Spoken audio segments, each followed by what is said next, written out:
Hey, I don't know if you guys can hear me.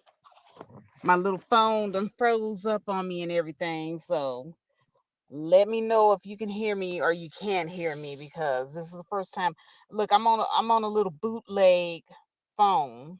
So this is my first time coming back since my phone was taken at the gym. So I got this secondary phone that I'm using until I get my replacement in the mail, hopefully sometime soon. But this is Faith, and you are watching The Faith Factor. So let's get into it. Okay. We gonna have to talk, ladies. We gonna have to talk. Now, I couldn't sleep. I really couldn't. There's just been a lot going on my mind, going through my mind. And I wanted to come on here and just hash it out. You know, first of all, some of us, we got a way of carrying ourselves that's just kind of cringy. And I'm talking about it's bad enough, when we do it when we're young women, the cringy, activity of how we talk, communicate, dress. But when you become older, it becomes even more cringy. And I'm just gonna, give an example, a few examples of what I'm talking about here. Because see, I posted something earlier about growing old with grace, but the more I, you know, interact with some of y'all, and I'm talking about the women. The men, y'all address each other, but right now, I'm just talking about the women. Hold on a second. I might need to refresh because my stuff is still frozen and I can't see nothing. Okay, let me go out of here and refresh. I'll be right back.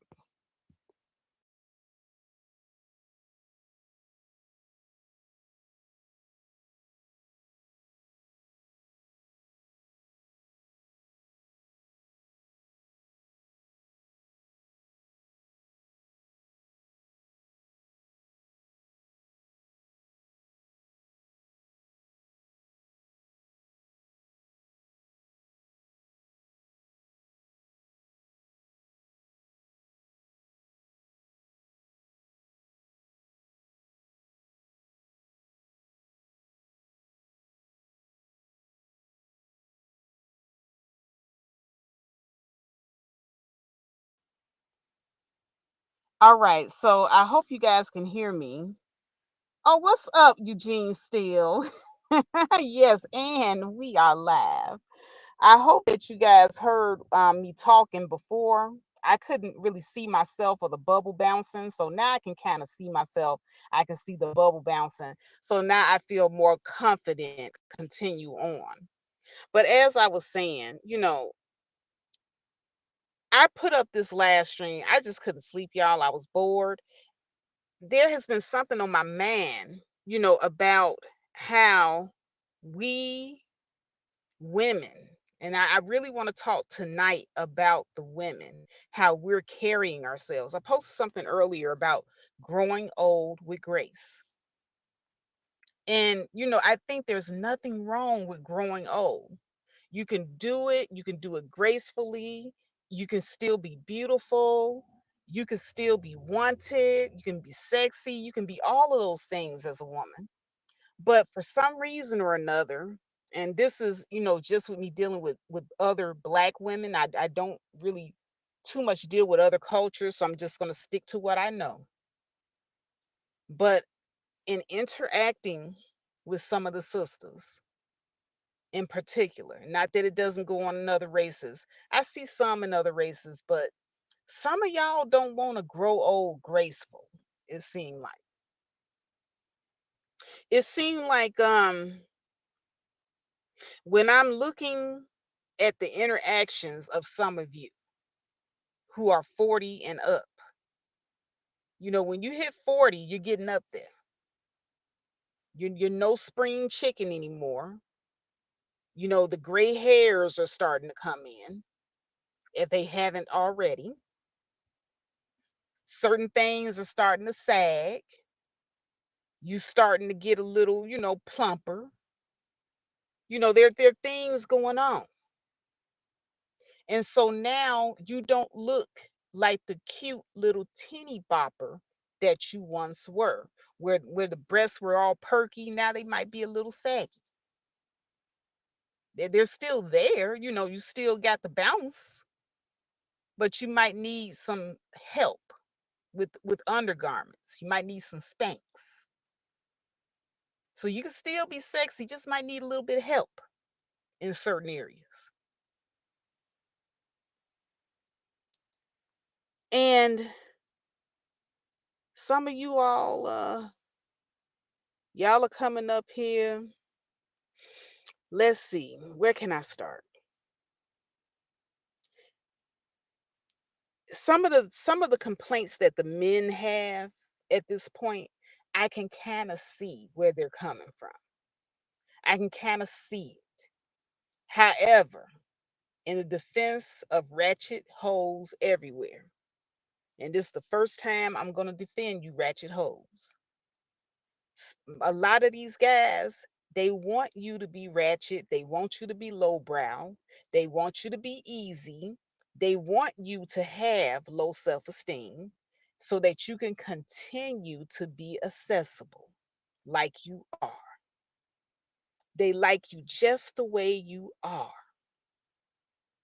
And some of you, unfortunately, go into old age not learning a damn thing and still acting as if you're low brow. You never level up your thinking as a woman, and it shows with some of you. It shows. There's no grace, there's no aging with dignity, there's no being an elder, an example for the younger generation. All of that is out the window with some of you women. As a matter of fact, I see a lot of you trying to keep up with or even compete with the younger generation of women, even though your time has been passed. Have you ever heard of that old saying, pass the baton? Some of y'all don't want to pass the baton. Some of y'all see the young woman, y'all running up, you getting ready to run out of gusto in the race, and you know it's time to pass the baton so that the young sprinter can sprint ahead. But instead of passing the baton, you try to keep going and you lose the race every time. I see it every day with some of you females. Can't call you women, you're females. How you carrying yourself. So we this age, here's some things that I think that older women, when they get past 40, it's not cute anymore. It's not cute anymore. The baby voice. The baby voice. Some of you women, when you get past 40, y'all look ridiculous trying to use the little girl voice because I think it's cute when I do it. Some of y'all look ridiculous and you sound ridiculous. And these guys, they not going to tell you this. They need you to look and sound stupid so that you can continue to be accessible like you are. You spent many, many years being super accessible. You hit 40 and you still doing the same dumb stuff were doing when you were like 17, 18, even. The little girl voice.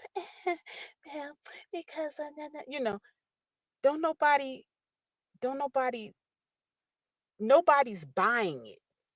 First of all, nobody's really buying it. You look and you sound ridiculous. Use your grown woman voice. What is wrong with sounding like an adult woman? And forget about these guys that are sitting up here talking about, oh, you got a husky voice, you got a strong voice. No, you have an adult woman voice. Use it.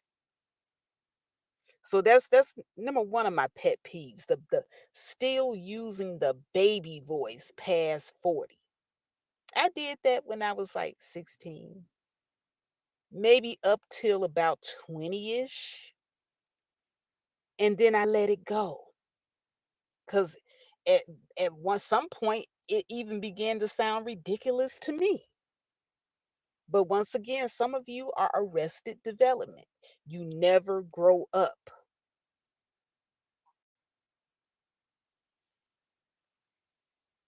And in this arrested development, it's even in the body language.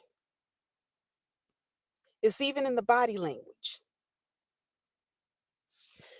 Some of you all are still wagging your fingers when you talk, doing the neck roll, rolling your eyes, all of this juvenile body language. See, I thought real long and hard before I started this live stream because I said to myself, should I be talking to older people about how to act their age? Because basically, I'm essentially saying, act your age.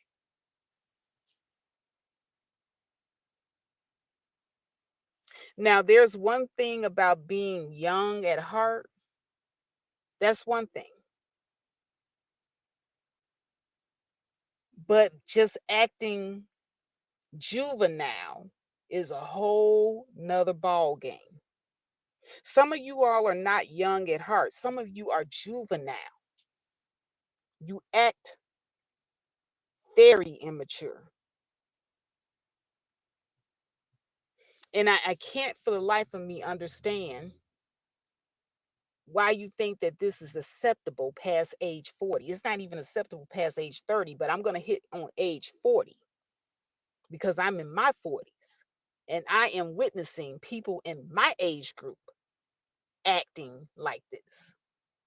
And so it's not enough for us to say that black men have arrested development because not so fast, ladies. We're right there with them.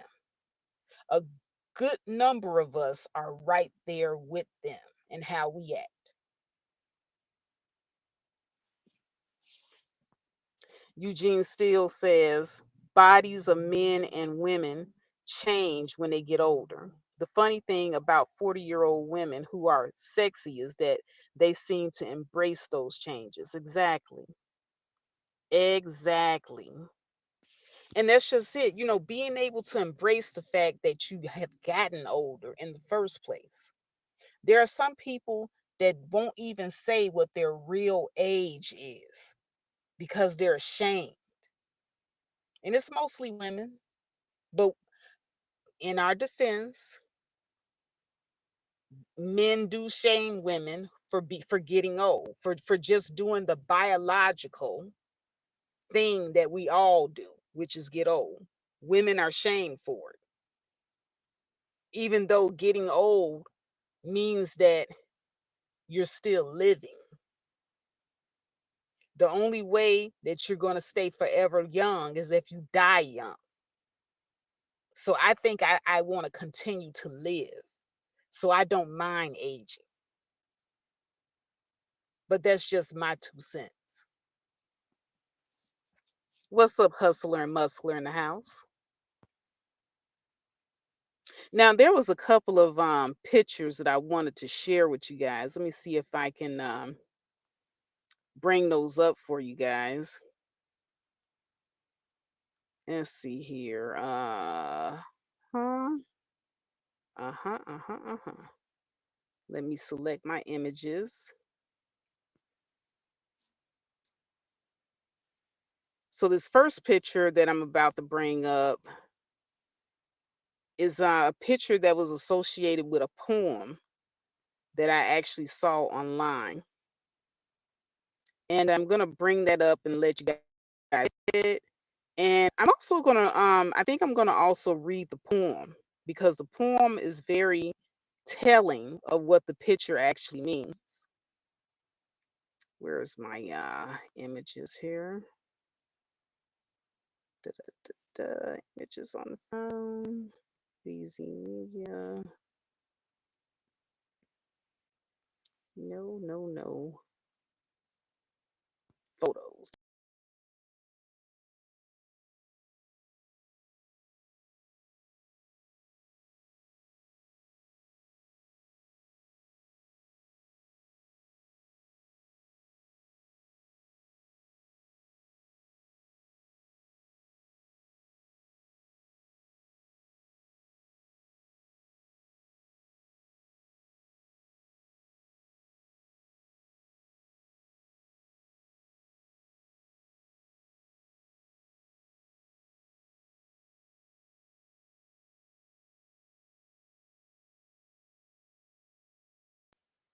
Okay, I'm back. I'm back. It looks like this phone has very low memory, so I have to be very selective here of the images that I put on here. So let me try to see if I can browse it again and bring up that other image. I had no idea that this would be this hard.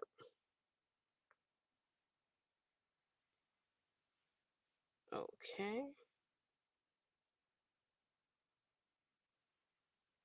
All right. So it looks like it's going to let me upload this overlay.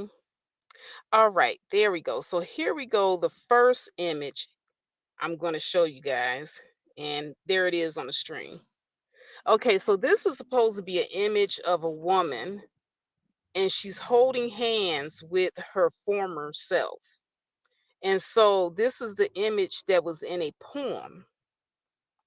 And let me go ahead and see if I can bring up that poem. Well, you know what? I'm not going to bring up the poem, but basically, the poem starts out saying that she says, my body is not my own. My body is for my children. And so in the picture, you'll see the second image of her. She has like a mummy body. She has the saggy stomach, the saggy breasts, and for some reason or another, they have her looking worn out and tired. Her hair is not really combed, and she has hair all over her legs, and it looks like hair on her stomach, or maybe that's stretch marks. But the second picture is supposed to be an indication of what a mummy body looks like. And so basically, in this particular picture, is saying, okay, my former self is no longer here.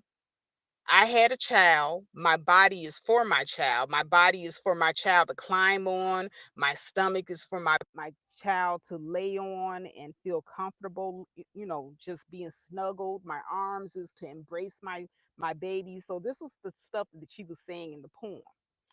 I didn't have a problem with that until I got to the part of the poem when she said, so all mummy bodies have stretch marks, all mummy bodies have saggy stomachs, and this is what we look like, and we shouldn't be ashamed for giving birth to our children. We live in a society where women are just expected to look perfect, and when you're a mother, you're not gonna look perfect, yada yada yada. And I get what she's saying. And like I said, I don't totally disagree, but I don't agree either. And here's why. My body, and this is me speaking for myself, I don't know what other women think, but for me, my body is mine. My body is for me. Once I have my children, that's perfectly fine. I think my body is for my baby while I'm pregnant and maybe breastfeeding, but ultimately, my body is for me.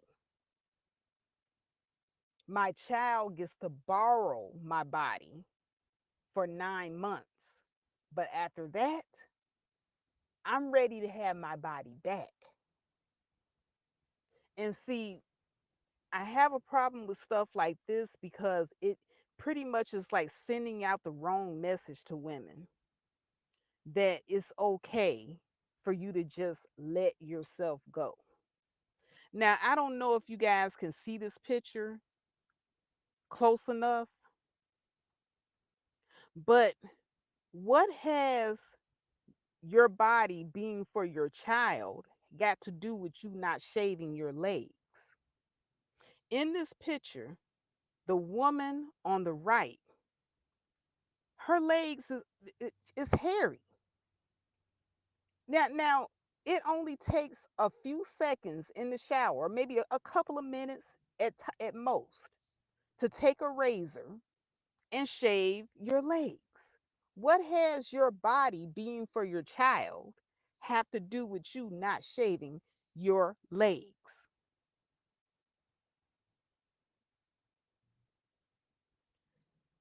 Then I'm looking at the picture and she's not, doing anything with her hair.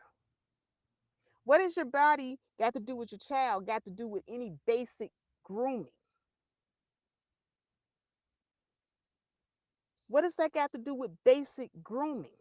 My body can still be for my child to take care of my child, and I can still shave my legs. I can still get up in the morning and take a bath.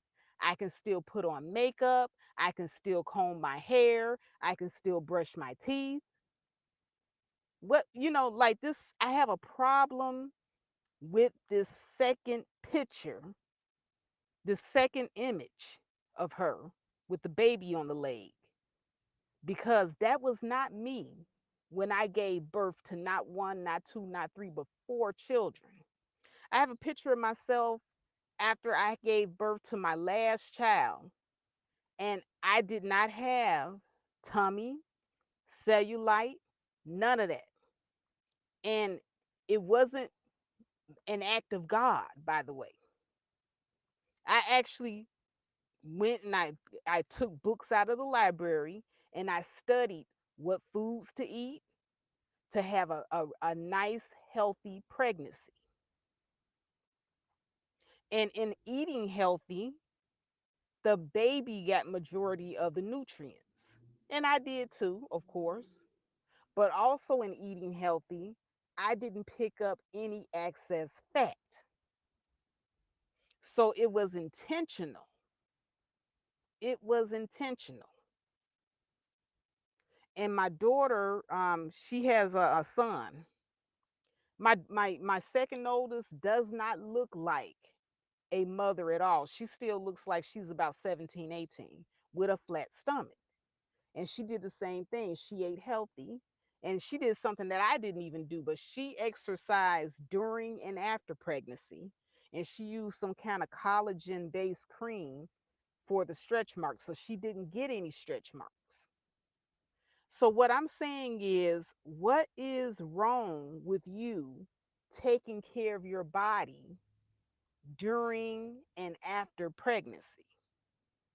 Like, wouldn't it be to your children's best benefit if you were healthy and fit to take care of them? Because there are a lot of women that go through some pretty horrible pregnancies. And see, I also have to put this on the healthcare professionals as well, because there's a whole culture in place where we don't want to hurt people's feelings. But I think when you are a healthcare professional, I think it would behoove you to tell someone, hey, you're overweight. If you ate and changed your diet and did this and did that, this might reverse your diabetes. This might help you in this particular area right here with you having these strokes and heart attacks. Or this may help reduce your high blood pressure. It wasn't until I came out to Phoenix, Arizona, and out here, like on the when you get closer to the West Coast, this isn't technically the West Coast, even though we're right next to California, but they act just like the people on the West Coast out here. People out here are very health conscious.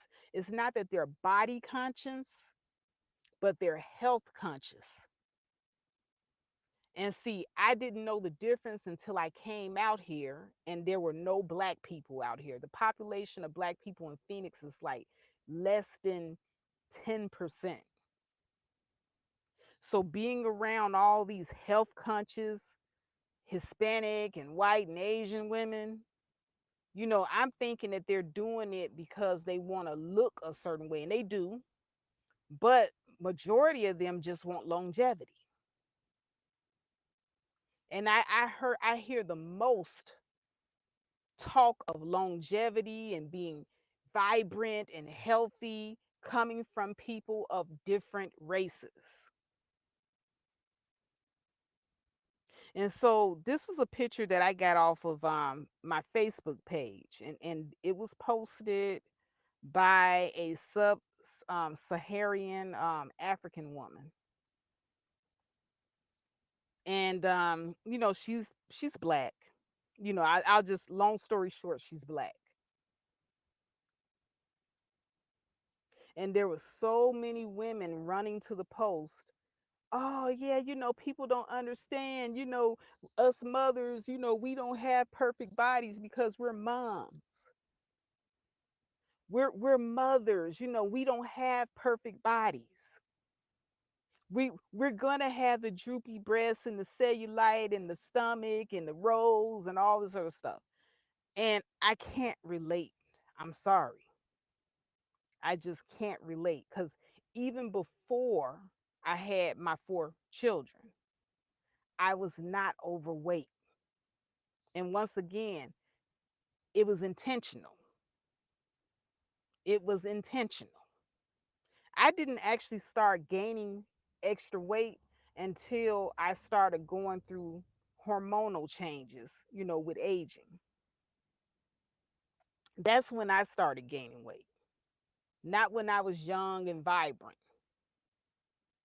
When I was young and vibrant, my snapback game was like on point because I was young, I was vibrant, I was active, and I ate healthy.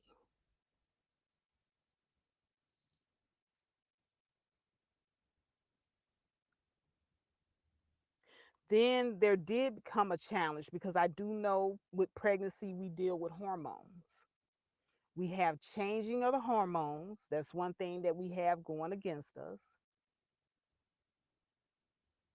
We have the baby growing inside of us. So we have a lot of things happening there.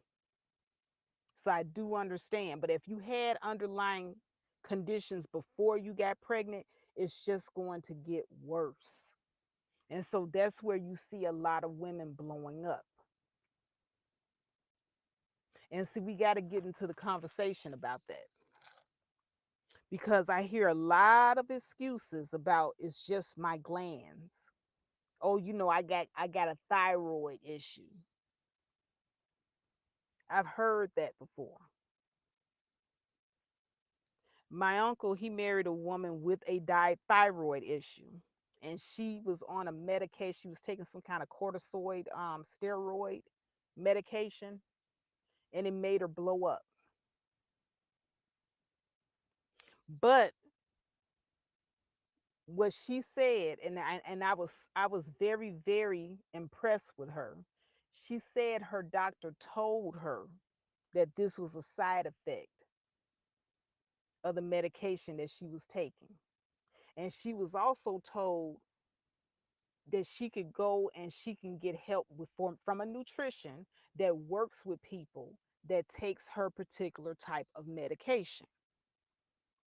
So when she gained all that weight, you know what she did? She went and she talked to the nutritionist, because losing weight, it doesn't necessarily start in the gym. The gym is just to condition your body, make it stronger. But health and losing weight starts in the kitchen with your nutrition. That's going to always be the case.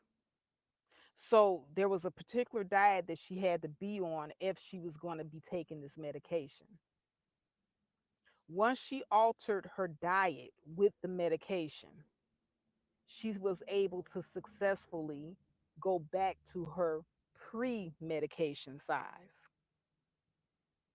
So even, it's just my glands and the medication, and that's not an excuse.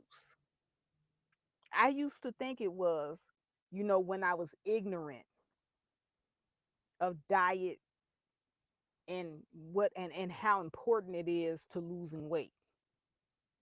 Now I understand that, if you have a certain particular medication that you're on and it affects you one way, there are different foods that you can eat to offset that. So it's a choice. It's all about what you want. It's all about how you discipline yourself. But some people don't want to discipline themselves.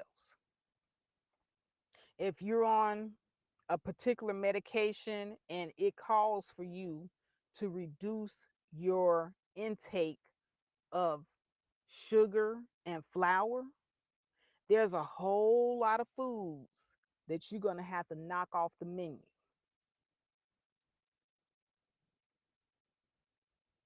You can still go to the restaurant and you can order your burger, but you might not be able to eat the bun. And see, these are changes and these are things that people are not going to want to make, because it takes discipline. It takes you looking at calories, looking at ingredients. For the first time in my life, I had to actually look at ingredients. What's in here?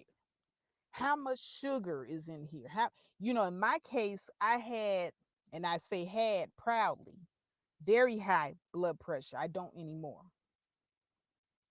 because I started to reverse a lot of things that was going on in my body by changing the way that I eat, namely sodium. Now, your body does need sodium.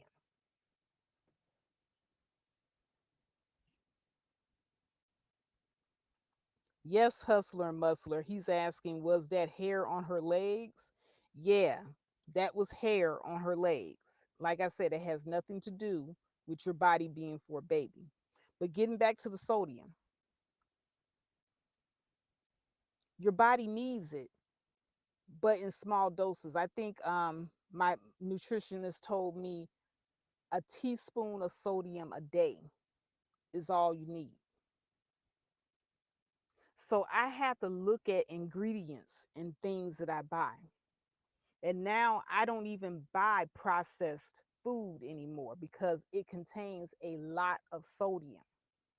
The food that's on the shelves in the aisles of these grocery stores is poison.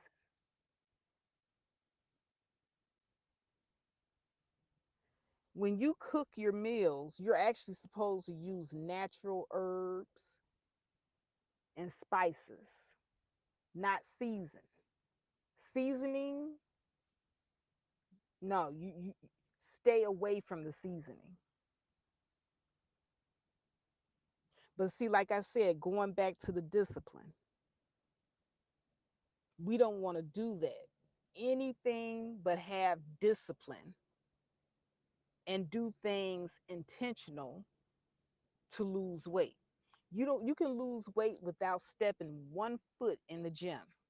just by changing your diet. So all the excuses that we make, even I don't have time to exercise, is not an excuse for you to stay where you are with your weight. Like I said, I would say about 70% of your weight loss is in the kitchen. Only 30% is in the gym. The gym is strictly for conditioning your body, making it stronger. That's it. You have bodybuilders who are unhealthy because they have too much body mass. They're strong, but they're not healthy. And they'll tell you that themselves.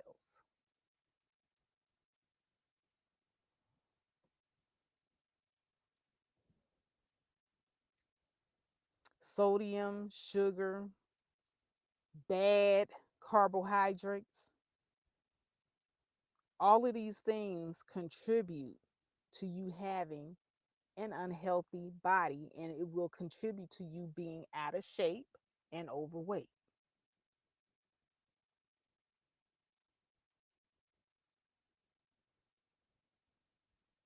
But we got the unintelligent, the loud, the ratchet leading the pack, talking about their bum buns.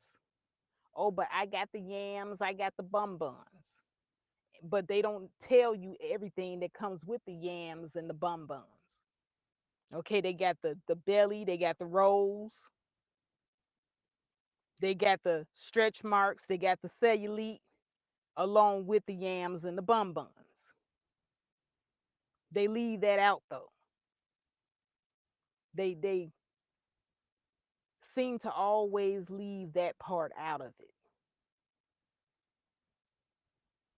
Me, I'm no longer concerned about having the biggest ass in the land. I'm concerned with my heart rate. I'm concerned with my blood pressure. I'm concerned with being healthy and being around for the duration. I want to see my great grandkids have kids like my grandmother did before she passed at a very old age.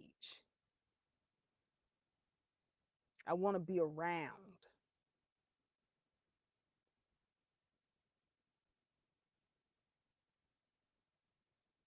So stuff like this, to me, it's a disservice.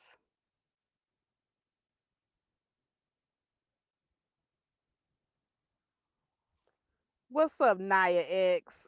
Thank you. She says, Faith, you have an amazing body from what I can tell. Anyone saying otherwise is goofy. Eugene said, exercise? Yes, Eugene, exercise. You guys cannot be immune to the exercise.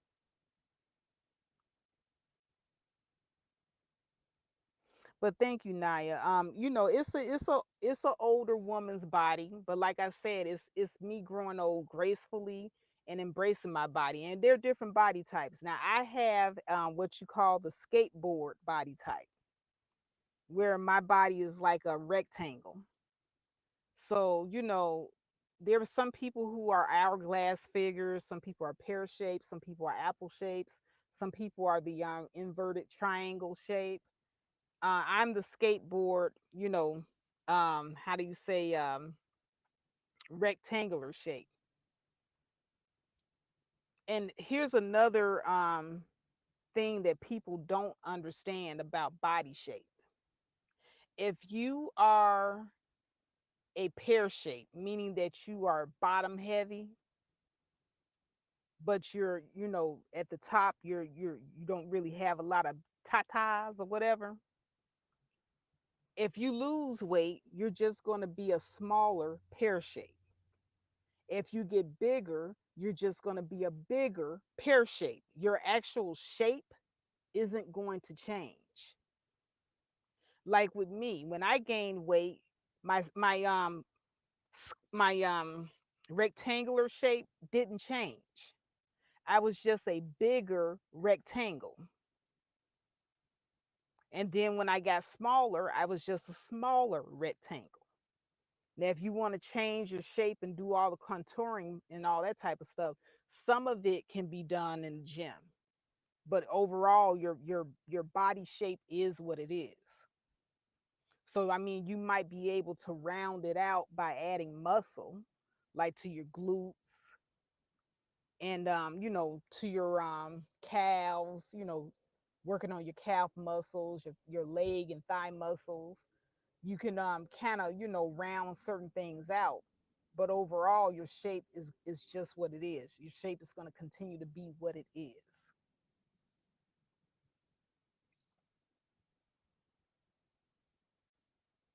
It is a good shape. Naya, pears do have smaller chests. And I like the pear shape, to be honest with you. I wish I was a pear shape. I wish I had I was more bottom heavy. But no, I'm just basically overall, the same shape from top to bottom. I'm a rectangle. And if you look at my pictures, you'll see in my pictures I'm a rectangle shape. So that's my body shape and I embrace it. That's me. So I'm going to be the best rectangular body shape female in the land. I embrace myself. There's nothing wrong with it. If you find out what your shape is, if you are an inverse triangle, that's the upside down triangle shape, that means you're top heavy. That means your shoulders um, and your breasts are the biggest thing on your body, and your bottom part is just kind of small. And so if you gain weight, you will tend to gain weight in those areas. So you'll have that quarterback shape because you got those broad shoulders. Embrace your body, embrace who you are, be the best inverted triangle shape that you can be. Hoist them boobs up, and make sure you working those arms out, so that you don't have the auntie arms, the huge auntie arms, because those triangular shapes, that's their problem area right there. Then you got the apple shape. Some people have a little something in the middle. That's the apple shape. Full in the middle, but you got much back. So when you guys gain weight, you tend to be round like an apple.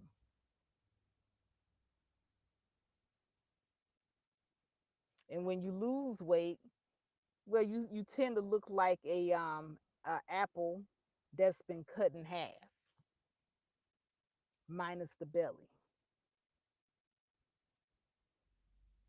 but you're still an apple shape. So you can either be a big apple or a small apple.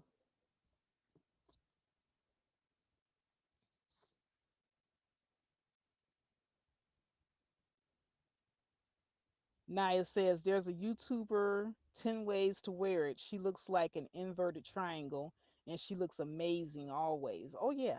Inverted triangle shapes. If you haven't now, to me, if I was an inverted triangle shaped woman, I would always wear halter tops. Those body types look amazing in halter tops. Now for me, with my rectangular body shape, I look good in two-piece outfits that kind of how can I say it, kind of gives dimensions to my body. So like in the pictures that I took where you saw I had the two pieces, you'll always see me wear two pieces. Never one piece. One piece outfits don't look good on the rectangular shape. On the rectangular shape, we need ruffles. We need stuff to kind of give us a little body definition. So you'll see me, wearing two pieces all the time. And because I have like how can I say that rectangular type shape, and hardly any bosom, when I'm in shape, Now, when I'm out of shape, I have a lot of bosom. You'll see a top heavy face. But right now, I'm not top heavy because I lost a lot of weight, around the titty area. So I wear the plunging neck lines to kind of, give, the illusion of having, more cleavage. These are the games that us women play with our wardrobes. But like I said, embrace yourself and accentuate the positive. There's nothing wrong with that. And embrace getting old. There's nothing wrong with it. And you don't have to let yourself go just because you had kids, like this picture is insinuating. I don't know what having kids has to do with you not shaving your legs, like this lady's legs isn't shaved in the picture. Take her comment down. But yeah, she doesn't she what does that got to do with anything? What does that got to do with you wearing underwear that fit? She's got on underwear that doesn't even fit. What does that got to do with you not combing your hair?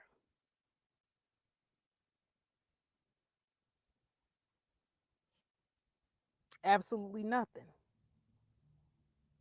But moving on, there's another photo that I wanted to talk about as well. I don't want to dwell too much on this particular photo. Where is it? I know I just downloaded it. Okay, so this is another Facebook photo that I got. And the caption says, "When I say I'm built like a goddess, this is what I mean." And I have to say, when I saw this particular photo, it kind of made me chuckle a little bit. It did. Because I have seen these goddess photos before. And usually, you've seen the cherubim photos with the chubby babies, or you've seen the women with the chubby bellies, and they're supposed to be goddesses. Now, these are legit goddesses. So, the person that made this post isn't wrong. This is a legit goddess. But here we go again with the excuses. When I say I got a body like a goddess, this is what I mean. And so you got this goddess woman, and she's got the full belly, the full stomach, the how can I say, the droopy breasts, the huge thighs, and it's just kind of sloppy. The arms are kind of big, and she's out of what this is an out of shape goddess. So, there are out of shape goddesses. So, fellas, be on the lookout. This is the next thing that they're going to be, trying to pawn off as acceptable. And like I said, yeah, embrace yourself, be happy with yourself at whatever stage you are in. But I would not endorse this. This doesn't get the faith factor endorsement at all, because that looks like a stress belly. That's what that looks like. It looks like maybe we had a baby, which is perfectly fine, but we're hoping that we're not trying to promote this body. I would not promote this body at all. So, it's anything, we tell ourselves anything to make ourselves feel better, and it's detrimental. I'm going to be honest with you. It's detrimental. Now, silently, I would say to myself, yeah, I got a body like an out of shape goddess. And I would chuckle to myself and keep it moving, but I wouldn't endorse it. I wouldn't put this out there like, hey, this is perfectly acceptable.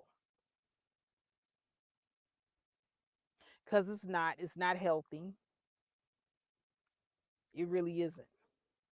And y'all can miss me with the whole you can be obese and out of shape and overweight and still be healthy. I told you guys many, many, many videos ago that youth gives you an advantage. And usually people that are saying that, they're like in their 20s. They're like maybe still in their teens and got the little baby fat still. And so they're thinking because they don't have high blood pressure yet, because they haven't been diagnosed with diabetes yet, because they haven't had a stroke or a heart attack yet, that this is acceptable. And I'm just saying, keep living. Once you hit 30 and your AGEs start to kick in, and yeah, it's actually called AGE. They start to kick in when you're about 25.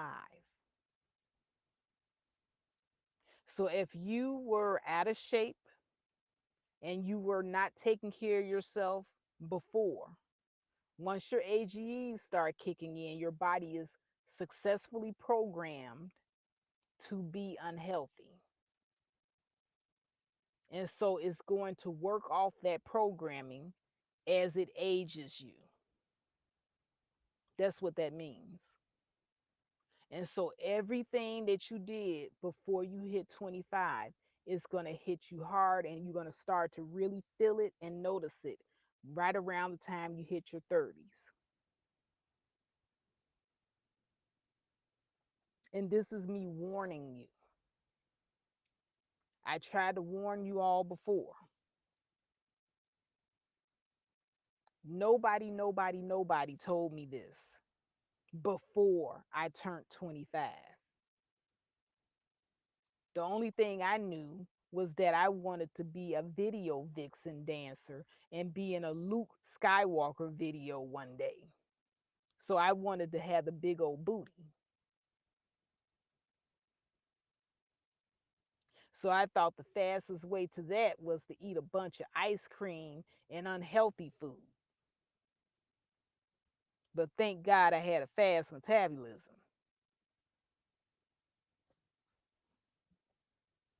So that bit of stupidity didn't work. Plus, I was always very active. But the point is, we got to make better choices, ladies, because our eating habits as women, it affects us even more than it affects men. Now, men, a lot of black men, about 60%, according to some of the stats, they're overweight too. But it's more of us overweight because, first of all, women, we start at a disadvantage because our bodies are, naturally going to carry more fat than men, because men are naturally going to have more muscle than us. So not only is it easier for them to lose weight if they were to gain weight, but they're not going to have that much body fat on them to begin with, unless they're just a super glutton.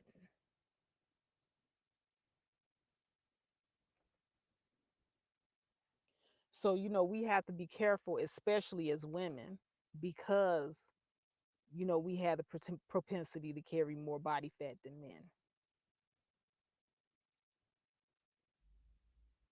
And like I said, I didn't have people giving me this information when I was young. What I really wish that they would do is, I really wish that they would have, when we used to go to gym when we were kids, physical education class.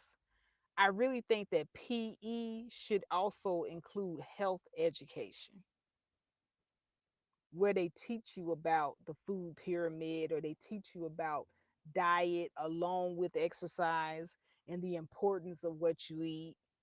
I think that they do that in white suburban areas, but they don't do that in the poor areas at all.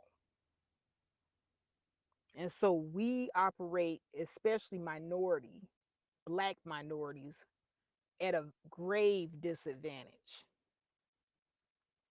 And I think it's by design. They want us to kill ourselves off by any means necessary. That's the reason why they drop the drugs in the community. Our communities has more food deserts, meaning that we have more processed foods on our grocery shelves than anywhere else. If you go into your grocery store and there's less whole foods than you see processed foods, if you see more processed foods in your grocery aisles than you do whole foods, you're in a food desert.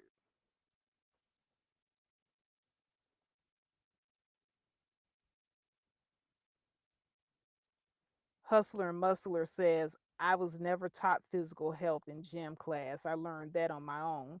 Yeah, yeah, they don't teach us, Hustler and Muscler. They're not going to let black people in on how what it will take for us to have more longevity. As a matter of fact, they're going to dump all the guns in our community. They're going to dump all the drugs in our community, and they're going to take all the education out the community.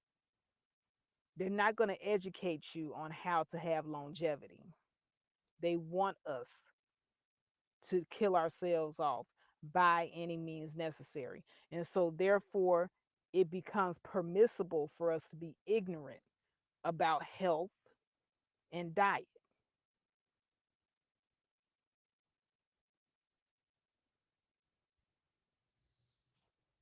What's up, BMT? He says, oh Lord.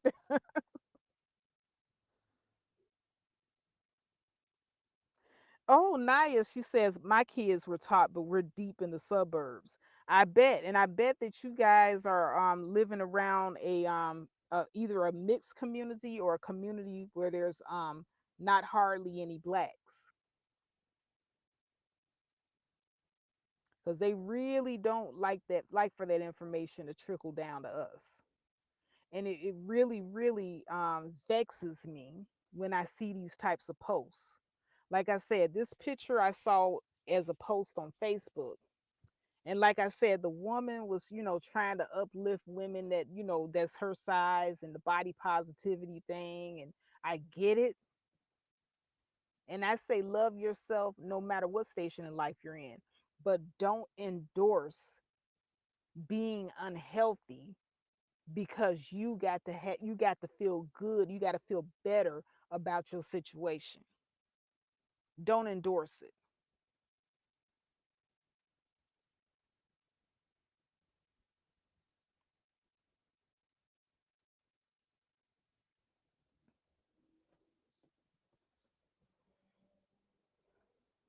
You know, I've seen some really strong women who were overweight and out of shape. They could do splits, they can do somersaults. They were very strong and agile people.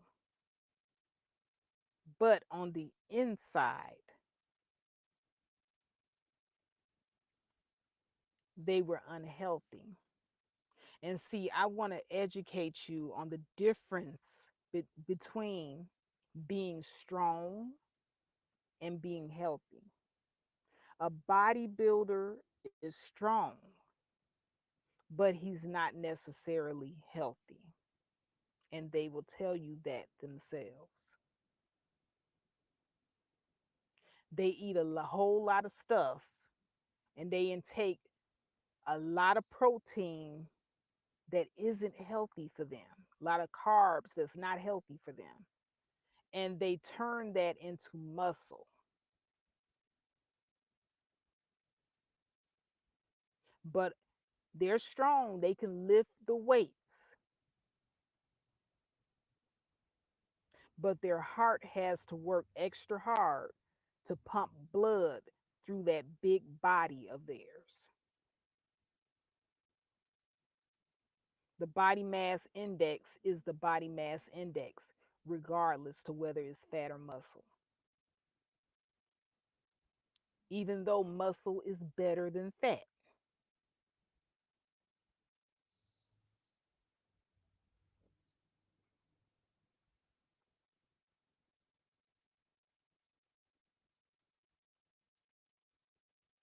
And we continue to pretend, or we continue to be ignorant and of that difference.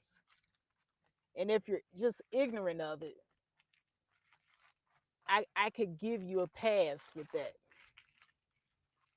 because not knowing, it's really not your fault, some of you, that you don't know. But at some point in your life, you got to look at yourself and look at your body like I did. I looked at myself and I looked at my body, and I said, I don't like this fupa. I don't like this belly. I don't like being out of breath when I go up the stairs. I don't like taking these blood pressure pills. I don't like my doctor telling me I have prediabetes. So what are you going to do about it, Faith? Faith had to go and educate herself. She had to talk to people who were smarter than her, that knew about where I wanted to be health wise, to get me to where I am today. That's what Faith had to do. I couldn't just sit up here and be like, oh, Wells, when I say I got a body of a goddess, this is what I'm talking about. And then I show a picture of a out of shape, overweight goddess to make myself feel better.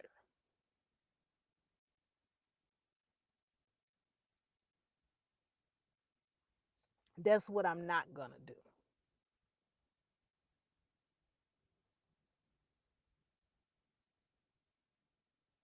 And this is not to shame women that actually look like this, but it's to say this is something that shouldn't be promoted or endorsed, because it sets the collective up for failure. You know what I see white mothers doing after they have babies out here? I see them getting up every morning with their jogging suits on. And right now they have the heavy jogging suits on because it's cold early in the morning out here in Phoenix. And they're out there with them babies bundled up in them strollers, and they're walking. They're getting their power walk on with their baby in the stroller. And I would see some of them start off with the body of a goddess, like you see in this picture, because they just had that baby. And then by the time the baby is walking, they're back down to their regular size. And it's not because they just got up every day and walked, because, like I said, exercise is only 30%. But I bet you what you all don't see is that they are pushing away from the table. They're probably doing one meal a day, or they're probably portioning out their meals.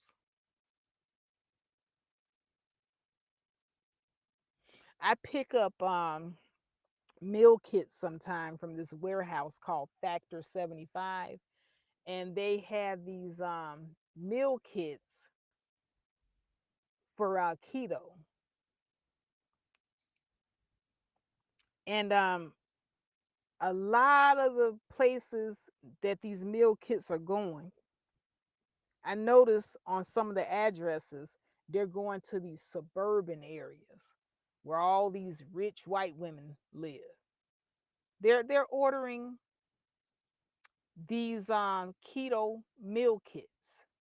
So it's not just something that they're doing in the gym. It's primarily what they're doing in the kitchen that's helping them step away from this body type.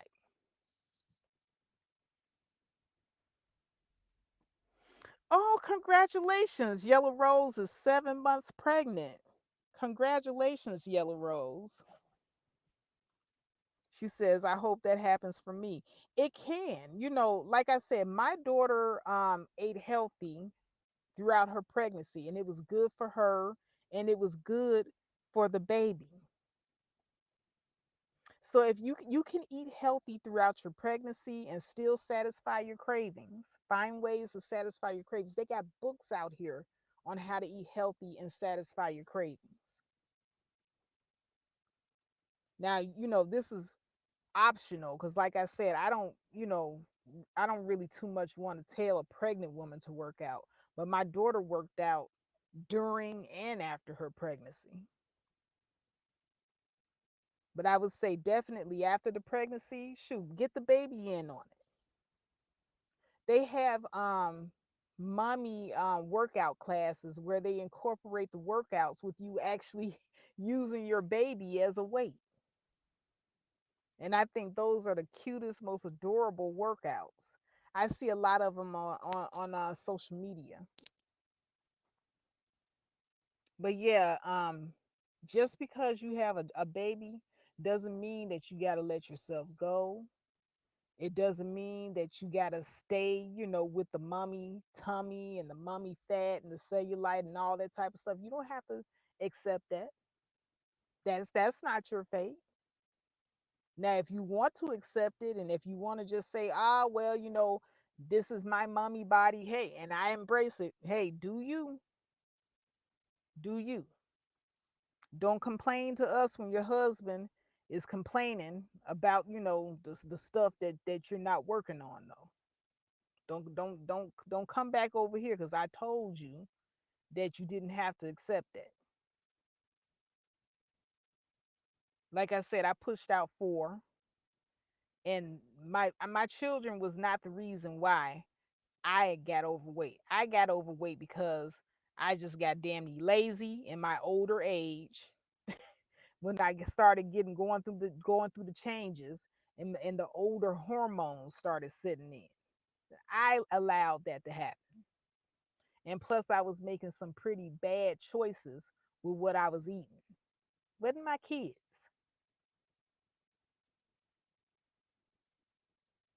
I was young when I had my kids and my snapback game was on point. No, I can't blame my weight gain on the babies.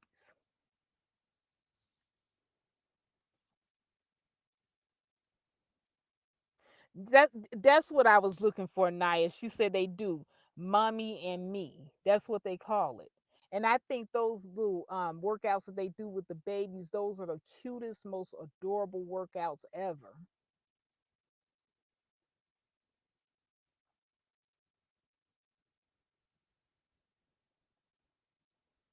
Naya said, I would never, ever in 10 million years guess you had four kitties. Yeah, I have four babies, four of them. And like I said, they didn't cause me to gain weight. When I got bigger, actually, see, I'm a blame CK. When I was dating CK, that's when I gained the brunt of my weight because he was taking me to the Eiffel Tower restaurant and Bobby Flay's restaurant and let's see, what was the other restaurant he used to take me to all the time? Oh God, we were eating all the time. Papa Do's and goddamn Ocean 24 and we oh my God, I was eating my butt on. He was the reason why I tacked on all that weight. I'ma blame it on him. Ladies, men will make you fat. They will. And they stress you out. See that stress weight? See, it's not the kids, it's these men. These men will pack the weight on you. Yes, they will. They will worry the hell out of you. They will take you to all these restaurants and have you eating so good, eating all that good steak, eating all that good lobster, eating just eating. I spent so much time eating when I was dating men. They the ones that put the fat on you, and they do it on purpose. Yes, they do.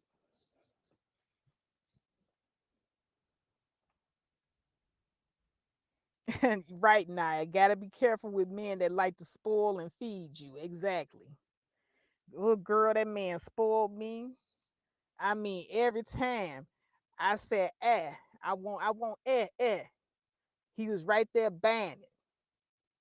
Ooh, it was one place that we was at when we were in Vegas, and this was the first time I had a lobster submarine sandwich. I forget the name of that place. Ooh, it was so delicious. All that flour and that bread. Mm-mm-mm. Oh, it was delicious and unhealthy, but I was enjoying every bit of it. I promise you, I gained at least 20, 30 pounds messing around with that man. Yeah, spoiled the hell out of me. Made me fat. Yes, he did.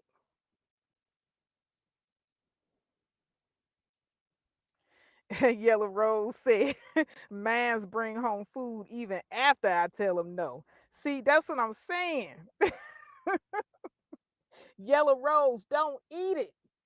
Don't eat it. Don't fall for the trap. These men be trying to trap you. See, and what some of these guys think they doing, like they'll see you in great shape, they'll see you with your cute little waist and your cute little um butt and all this other stuff, and they man, they thinking, oh, she look good, but I'm gonna add a little extra meat to her. And then they take you to all these restaurants, and you just eat, eat, eat, eat, eat. Next thing you know, you big as a house, and it's their fault. It's him to blame. And then these Negroes have the nerves and the audacity, the niggerosity. I know that ain't even a word, but I'm just going to say the niggerosity to turn around and blame you after they took you to all them goddamn restaurants and had you in there eating all that good ass food.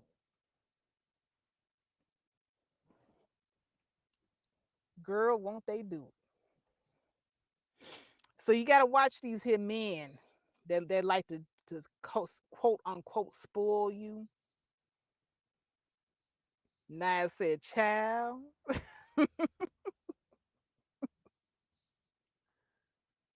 you got to watch these slick men. They real slick with it. But no, it's up to us. I'm joking around, saying that men make you fat, which they do. Because I mean, there's the other factor of the stress factor too. Because then you got some men that stress you out. So you got the men that give you the happy fat. The happy fat is when you first meet each other, you're first in the relationship, he's courting you and he's spoiling you with all this good eating and taking you to the restaurants.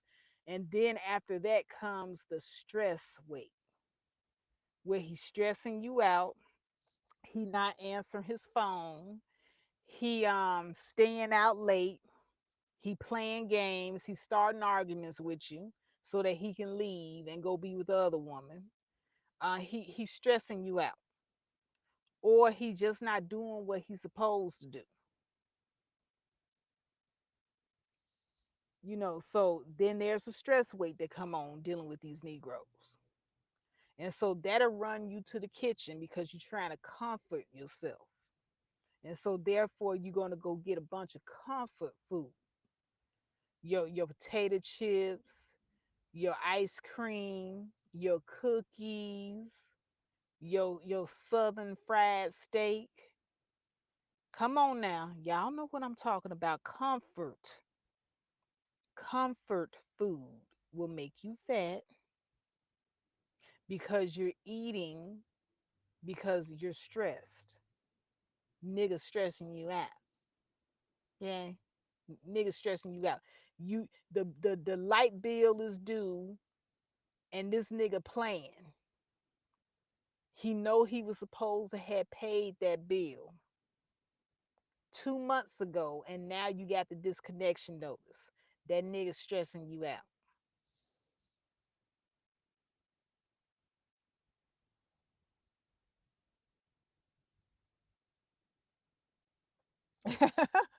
Alpha Omega said, I'll stick with the athletic goddess, Nike.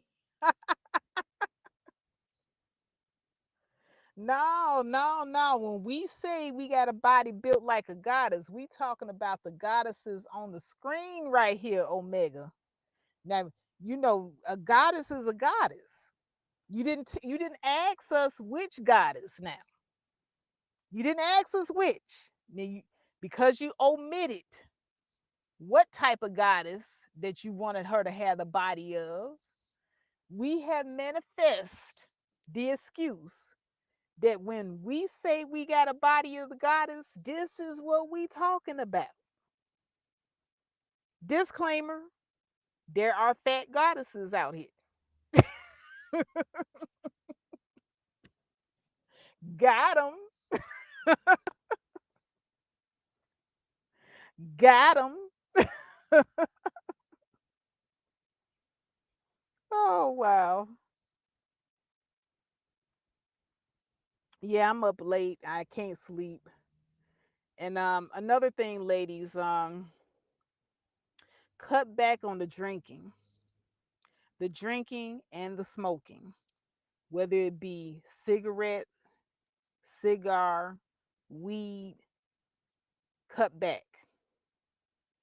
That'll make you fat too, especially the weed, because the weed is going to give you the munchies.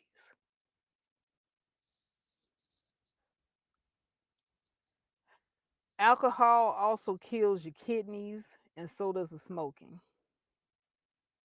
So if you want to do kidney, liver damage, yes, go on with the drinking and the smoking. That sits well with obesity.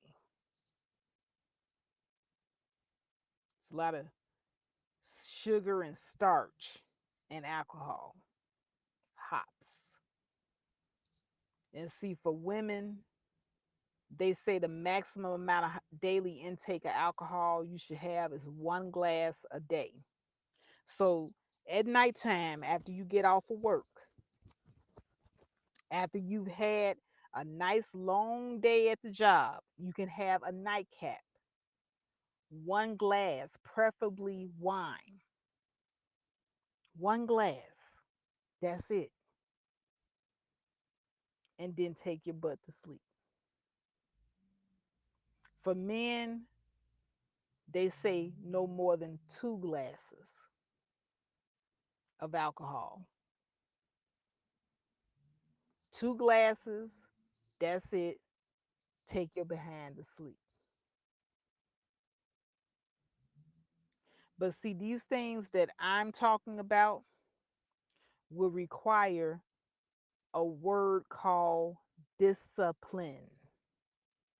And some of you don't want to parent yourselves. Some of you don't want to discipline yourselves. You can't see yourselves pulling your own coattail and saying,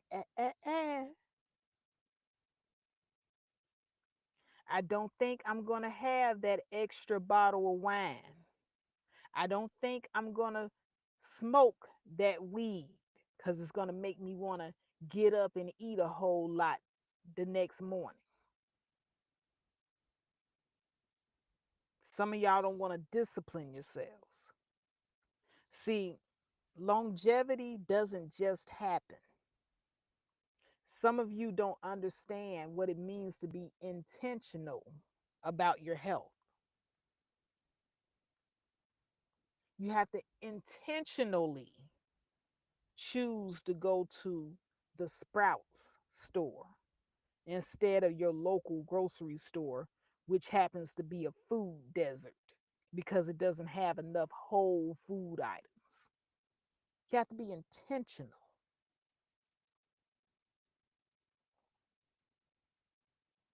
Some of you do not want to take the time to read labels either.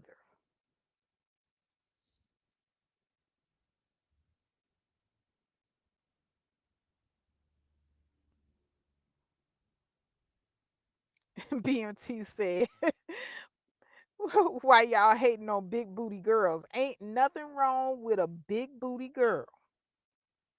Now, now even though I have a rectangular shape, my booty is nice and round. Ain't nothing wrong with being a big booty girl, but you can be a healthy bodied, healthy big booty girl. There's nothing wrong at all.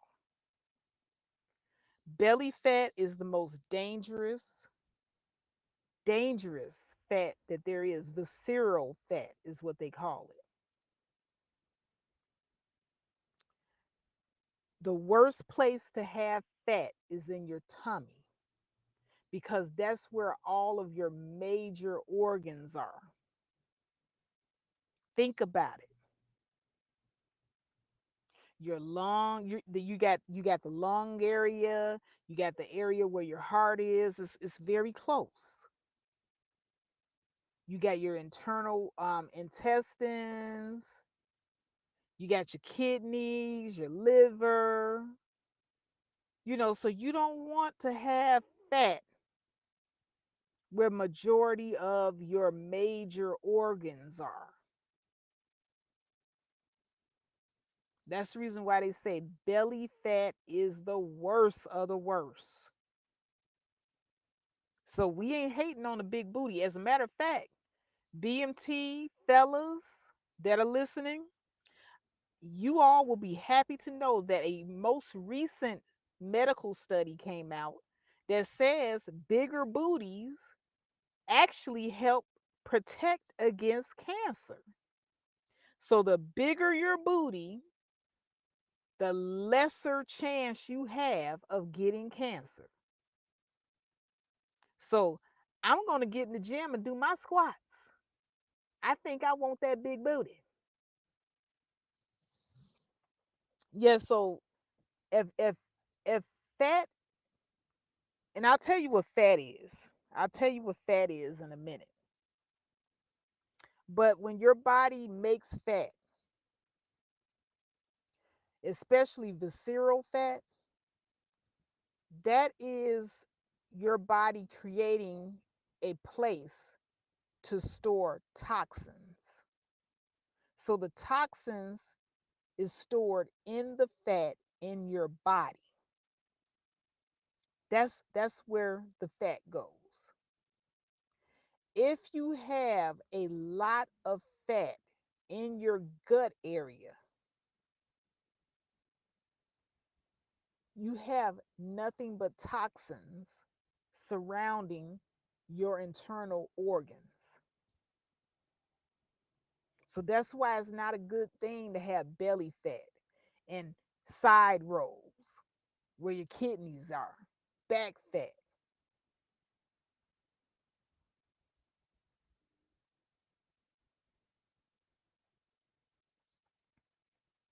You're storing toxins, and you don't want toxins to be anywhere near or close to those organs in your body. And when you have those toxins in your body, that's what's causing you to have the hormonal imbalances that cause you to have diabetes, that cause you to have a spike in your blood pressure, that cause you to have heart disease.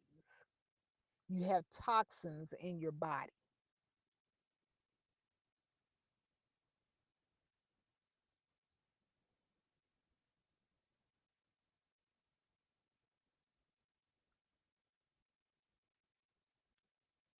BMT said, what's wrong with being thick? BMT, I know you ain't come up in here to talk shit. I just told you what's wrong with being thick. Yellow Rose said, it said the bigger the booty and the thighs, the smarter the babies. Yes, absolutely. No, none of these sayings have any merit, guys. I'm just joking. None of these sayings have any merit. But it do make you feel good, don't it? Anything that we tell ourselves anything to make ourselves feel good about being out of shape, sloppy, having toxins in our bodies, because that's what fat is. You're storing toxins in your body.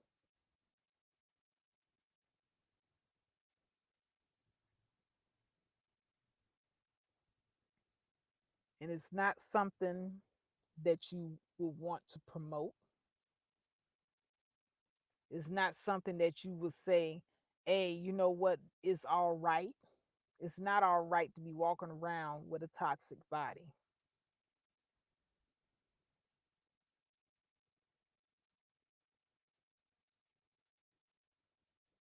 Your body does need a certain amount of fat, but the healthier fats are located in the butt, like Yellow Rose said, and the thigh area. The butt and the thigh area are actually the safest area for you to store fat. However, the problem with fat is that you don't get to dictate where the fat goes. That's the problem. And where you tend to carry a lot of fat has a lot to do with genetics. But even then, with the genetics, you don't get to dictate where else you might store fat. Because your body might say, okay, there's a little thing called equilibrium where your body is going to try to store fat so that it can be at equilibrium.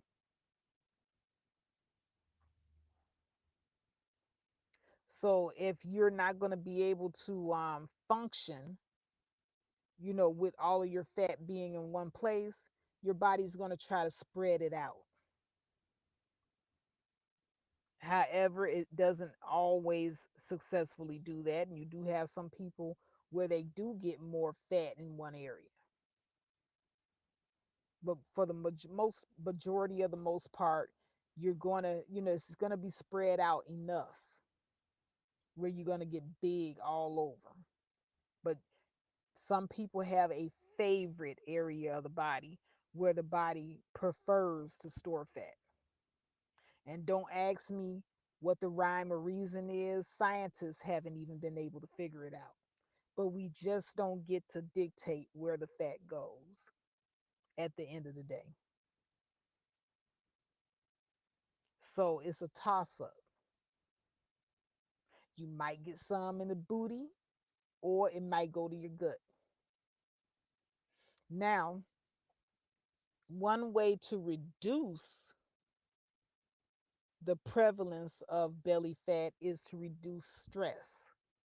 Stress is a big, big factor of how you carry your fat. When you're stressed, you're almost always going to carry your weight in your gut. Almost always.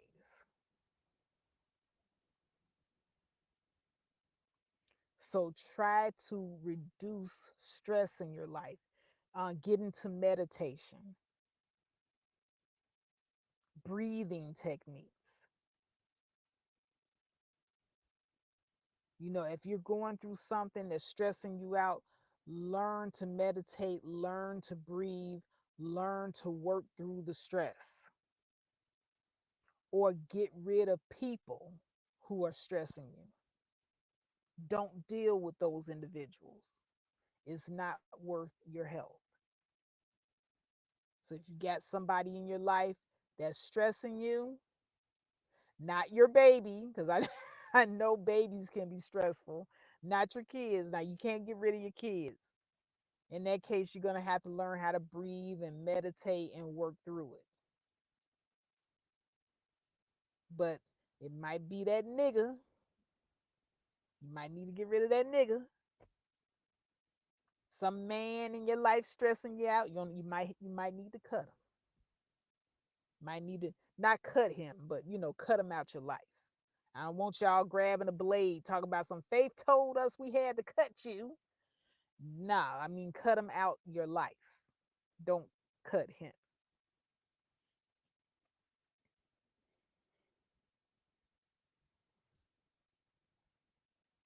But there's a lot to be said for managing your stress. But unfortunately, like I said, we don't dictate where fat goes in our bodies. So it's best that we try to be as lean as possible.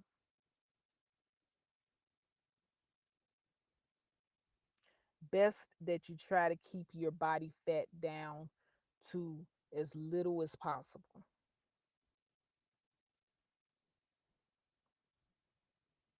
Well, guys, I think I have talked myself finally into being tired. I had insomnia, I couldn't sleep, so I thought I'd get on here and get on my soapbox and talk about these two pictures that I saw in the Facebook chat rooms. And, like I said, and there was a lot of guys that praised this goddess picture that you see on the screen. There are a lot of guys that praised it. Now, here's the thing. I'm gonna just tell you about what these guys look like that was praising this goddess picture. Old, ugly, dusty looking, out of shape themselves. So this is just to give you a picture of what this body of a goddess right here attracts. So like attracts like.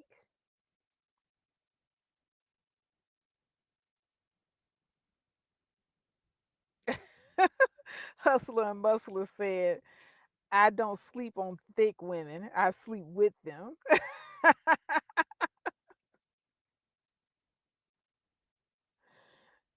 Well, like I said, like attracts like. But if you go into a lot of these comment sections, the guys that commented on this particular photograph, they said, "Oh yeah, that's my type of woman right there. More cushion for the pushing." They were looking like broke pookies. They were looking like unattractive. They were looking kind of out of shape themselves. And this is just my observation. But that was the caliber of guys that this body type right here attracted. So if you want to elevate the type of men that you attract, you definitely want to trim that waistline. I'm just saying. You want to trim that waistline. And since I have trimmed my waistline down and become more fit, yeah, the white men have been hollering, and then they ain't been no shabby white men. These have been white guys that are in shape themselves, about my age. So I'm like, okay, all right, I see what trimming down do. There's a thing to that saying, like attracts like. So ladies, if you are rocking this shape and you getting what you get, that's probably why. Like attracts like. So if you walking around here looking like you don't care, you walking around here looking like you done just gave up on yourself and let yourself go, and this, I when I say I got the body of a goddess, this, I mean, I'm talking about the not the banging body goddess, but the banged up body goddess.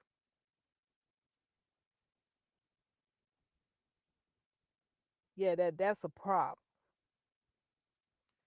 You want to have a banging body, not a banged up body. There's a difference. And so this is the banged up goddess that we're looking at right here on the screen. And she looked like she been banging. Okay, she looked like she been banging. So, that's what you're gonna attract. Don't say I didn't warn you. Presentation is everything. When you leave the house, I don't care whether you're big or you're small, I don't care what size you are. But the first thing that you can do to improve your appearance is to be neat in your dress, be coordinated in your dress.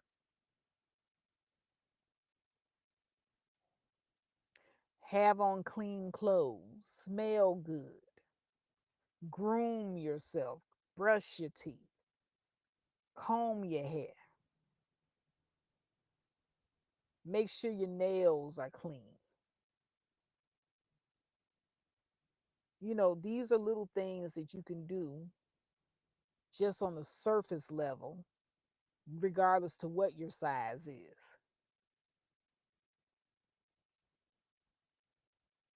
And then if you get a little bit deeper into loving yourself, you're going to look into eating healthy so that you can be healthy.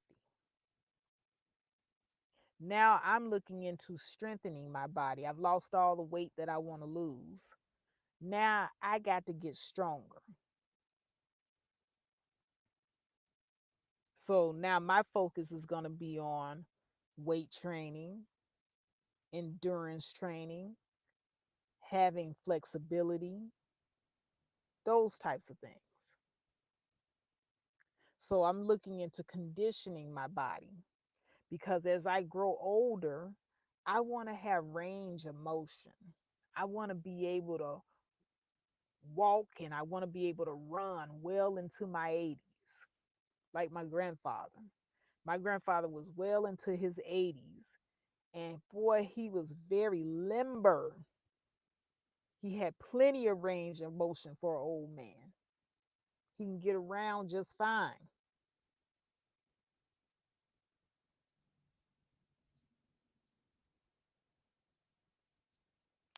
Hustler and Muscler is having a show today at 8:30 a.m. Don't miss it. Make sure you subscribe to Hustler and Muscler.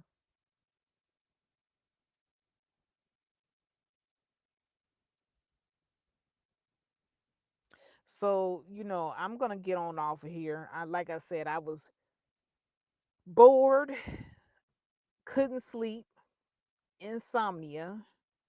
And I thought to myself, should I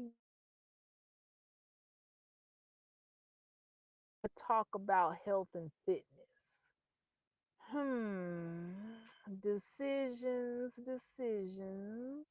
Health and fitness it is.